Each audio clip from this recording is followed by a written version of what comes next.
નમસ્કાર, આપ જોઈ રહ્યા છો સંદેશ ન્યૂઝ. આપની સાથે હું છું અવની. તમામ મહત્વપૂર્ણ સમાચારો પર નજર કરીએ. સૌ પહેલા નજર દિલ્હી કોર્પોરેશનના રિઝલ્ટ પર. દિલ્હી કોર્પોરેશનની ચૂંટણીની મતગણતરી છે તે સવારે 8 વાગ્યાથી શરૂ થઈ ગઈ છે. શરૂઆતની ગણતરીમાં આપ અને ભાજપ વચ્ચે બરાબરની ટક્કર છે તે જોવા મળી રહી છે. આપ અને ભાજપ બંને 100થી વધુ બેઠકો પર અત્યારે આગળ ચાલી રહ્યા છે. કોઈપણ પક્ષને સ્પષ્ટ બહુમતીનો સંકેત અત્યારે નથી મળી રહ્યો. તમામ 42 કેન્દ્ર પર મતગણતરી છે તે શરૂ થઈ ગઈ છે. એમસીડીની ચૂંટણીમાં 50.47% મતદાન થયું હતું. 250 વોર્ડ માટે આ મતદાન હતું, જેમાં 1349 ઉમેદવારો મેદાનમાં હતા. છેલ્લા 15 વર્ષથી આ કોર્પોરેશનમાં ભાજપનું જ શાસન છે. તો 3 કોર્પોરેશનને મર્જ કરીને એક કોર્પોરેશન બનાવવામાં આવી છે. પહેલા 270 સીટ હતી, ત્યારબાદ 250 સીટો છે તે કરવામાં આવી છે.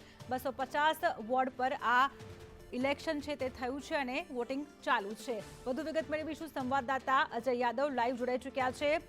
अजय जी, सुबह 8 बजे से काउंटिंग हो रही है, क्या लग रहा है? 10 बजे है, कौन सी पार्टी की तरफ झुकाव बढ़ रहा है? क्योंकि बीजेपी और आप में कांटे की टक्कर दिख रही है, क्या लग रहा है? देखिए, निश्चित तौर पे अभी फिलहाल जो रुझान दिखाई दे रहे हैं वो कांटे के टक्कर के दिखाई दे रहे हैं, लेकिन उससे पहले मैं दिल्ली बीजेपी मुख्यालय का जो नज़ारा है उसको दिखाना चाहूँगा. जब सुबह 8 बजे हम लोग यहाँ पे आए थे, जब लाइव दे रहे थे, तब यहाँ पर बहुत कम संख्या थी और भारतीय जनता पार्टी के लीडर और प्रवक्ता भी कम संख्या में दिखाई दे रहे थे. लेकिन अब जैसे जैसे रुझान में कांटे की टक्कर दिखाई दे रही है, वैसे वैसे भारतीय जनता पार्टी के जो लीडर्स हैं उनकी संख्या भी बढ़ती जा रही है, उनमें एक उत्साह भी देखने को मिल रहा है. तो फिलहाल आगे अभी जो रुझान फिलहाल दिखाई दे रहे हैं उसको लेकर के भारतीय जनता पार्टी के लीडर क्या सोच रहे हैं. हमारे साथ भारतीय जनता पार्टी के जो दिल्ली प्रदेश के जो प्रवक्ता है तेजेंद्र बग्गा, जो कि फायर ब्रांड लीडर भी हैं और भारतीय जनता पार्टी का चेहरा भी है, वो हमारे साथ है. आम आदमी पार्टी ने लिख के दिया है कि 20 सीट से ज्यादा इस बार 20 वार्ड से ज्यादा आप लोग जीतेंगे नहीं, लेकिन अब जैसे रुझान दिखाई दे रहे हैं उसके बाद क्या कहेंगे? देखिए, दिल्ली की जनता ने भारतीय जनता पार्टी को फिर से अपना आशीर्वाद देने जा रही है. भारतीय जनता पार्टी 150 से ज़्यादा सीटें लेके चौथी बार नगर निगम के अंदर आएगी और दिल्ली की जनता कट्टर बेईमान और कट्टर भ्रष्टाचारी लोगों को आज हराने जा रही है. दिल्ली की जनता आज सिर्फ नगर निगम का फैसला नहीं करेगी, दिल्ली की जनता अगली विधानसभा का फैसला आज करने जा रही है और केजरीवाल मुक्त दिल्ली का फैसला आज करने जा रही है. लेकिन हर बार जब एमसीडी की काउंटिंग शुरू होती है तो इसी दिल्ली बीजेपी के मुख्यालय में हम चारों तरफ स्क्रीन बोर्ड देखते हैं और तमाम सारी तैयारियां देखते हैं. यहाँ तक कि जब टिकट बंटवारा हो रहा था उस वक्त भी बड़ी संख्या में लोग दिखाई देते थे, काफ़ी गहमा गहमी दिखाई देती थी. ये किस बात का संकेत है? क्या जो एग्जिट पोल के रुझान थे उससे आप लोग निराश थे जिसकी वजह से ये तैयारियां नहीं किए हुए हैं, या रुझानों के बाद जब परिणाम आप लोगों के पक्ष में आएंगे तब यहाँ पर गहमा गहमी देखने को मिलेगी? देखिए, भारतीय जनता पार्टी जनता के फैसले को स्वीकार करती है और उसीलिए हमें कोई सिसोदिया जी या सौरभ भारद्वाज जी की तरह कोई बहुत जल्दी नहीं है कि जो अपने आप को 230 सीटें खुद ही स्वयंभू जनता बन के वो कर देते हैं. तो भारतीय जनता पार्टी जनता के फैसले का इंतजार करती है और अभी 1 घंटे की बारी है.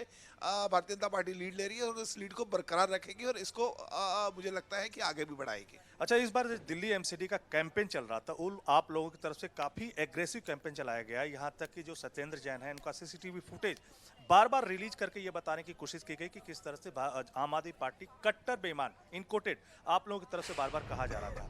तो आप लोगों को क्या लग रहा है कि जो आम आदमी पार्टी पहले 48 2017 में दिखाई दे रही थी उसको क्या ये नहीं मांगेंगे कि आप लोगों को टक्कर दे रही है? न सिर्फ टक्कर दे रही है बल्कि जीतने का दावा कर रही है. पिछली बारी दिल्ली के अंदर 3 पार्टियां चुनाव लड़ रही थी, बीजेपी, कांग्रेस और आम आदमी पार्टी. इस बार सिर्फ 2 ही पार्टियों का चुनाव था. कांग्रेस ने पूरा सरेंडर कर दिया था और ए टीम और बी टीम मिलकर चुनाव लड़ रही थी. उसके बावजूद जनता ने 15 साल की जो एंटी इनकम्बेंसी की बात की जा रही थी, भारतीय जनता पार्टी को पूर्ण बहुमत दिया है, पूर्ण बहुमत देने जा रही है और दिल्ली के अंदर कट्टर भ्रष्टाचारी और कट्टर बेईमान लोगों को हराने. अंतिम सवाल, आप लोगों की तरफ से कहा जा रहा है कि दिल्ली में भारतीय जनता पार्टी का मेयर बनेगा.